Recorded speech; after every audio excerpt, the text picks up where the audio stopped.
আলাইকুম বন্ধুরা, welcome to my new another blog. আপনারা সবাই কেমন আছেন? আশা করি আপনারা সবাই ভালো আছেন।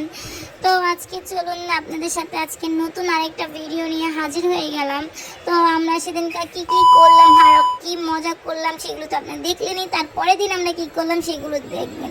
তো এই তো এখানে আমার টুনটুনকে আমরা রেডি করাইতেছি।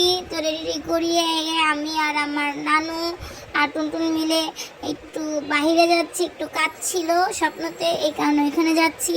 তো আমার টুনটুন তো বাইরে বের হয়ে সে বড্ড খুশিতে সে তো নাচতেই আছে মনে হয়, এত খুশি। আর সে বাইরে গেলে কখনো কান্নাকাটি করে না, অনেক আনন্দ পায়, কিন্তু ঘরে থাকলে করতে থাকে।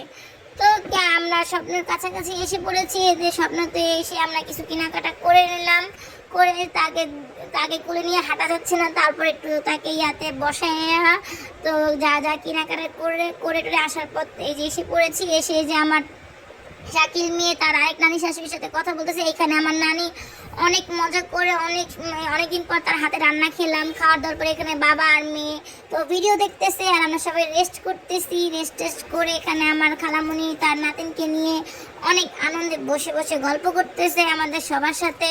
তো আমি আমার বোনকে বলতেছি চল আমরা যাই। তো আমরা এখানে আবার শাকিল মেয়ে আমাকে টাকা দিছে চুল কাটার জন্য, যে প্রেগনেন্সির পরে যে আমার চুলগুলো অনেক খারাপ হয়ে গেছে, তো সেগুলো একটু কেটে ঠিকঠাক করার জন্য। তো আমি আর আমার খালতো বোন মিলে আমরা সবাই একটু পার্লারে যাচ্ছি। তো পার্লারে যেয়ে দেখি অনেক লোক, সেখানে ভিডিও করা যাচ্ছিল না, তারপর একটু টুকটাক ভিডিও করেছি। তো আপনারা কিছু মনে করেন না। তো ওইখানে যে আমাকে অনেকগুলো চুল ফেলে দিছে, অনেকগুলো আমার কান্না এসে পড়েছে, যে দেখুন আমার বাসায় এসে লুক। তারপরে আসার পথে এগুলি নিয়ে আসছিলাম, তো এগুলি খেলাম, খেয়ে দিয়ে যে ভুট্টা খাচ্ছি আমরা সবাই মিলে একটু করে ভুট্টা খেতে গল্প করতেছি। তারপরে এখানে আমার গাঠি বস্তা রেডি করলাম, নিজে একটু রেডি হইলাম, ওই এখন বের হব, খালামণির বাসায় চলে যাব। খালামণির বাসায় যেতে দেখি রাস্তা মানে সন্ধ্যা হয়ে গেছে। তো সন্ধ্যা হওয়ার পরে যে দেখি খালামণি তার নাতিনের সাথে সুন্দর গল্প করতেছে অনেক সুন্দরভাবে দুজনে, কি মজার গল্প দেখলে তো হইছেই, আমি কিছু বলার নাই। তাদের আল্লাহ জিকির করতেছে, অনেক কিছু করতেছে, আমার কাছে অনেক ভালো লাগলো তাদের দুজনের ভালোবাসা দেখে।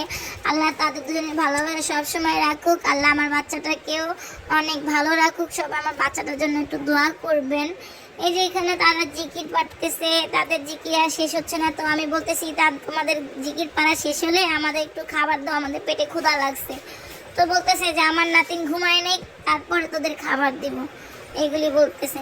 তো কি করার, তার নাতিন ঘুমানোর আশায় বসে আছি। এখানে খাবার টাবার রেডি হয়ে গেছিলো, তো এগুলি সব খাইলাম, খাওয়া দাওয়া করলাম। এখন অনেক কিছু রান্না করছে আমার, মানে অনেক কিছু রান্না হয়েছে। তো আজকে এ পর্যন্তই খাওয়া দাওয়া, আর কিছু নেই আজকে। আল্লাহ হাফেজ, আপনারা সবাই ভালো থাকেন, আমাদের জন্য সবার জন্য দোয়া করবেন, আর আমার সাথেই থাকবেন।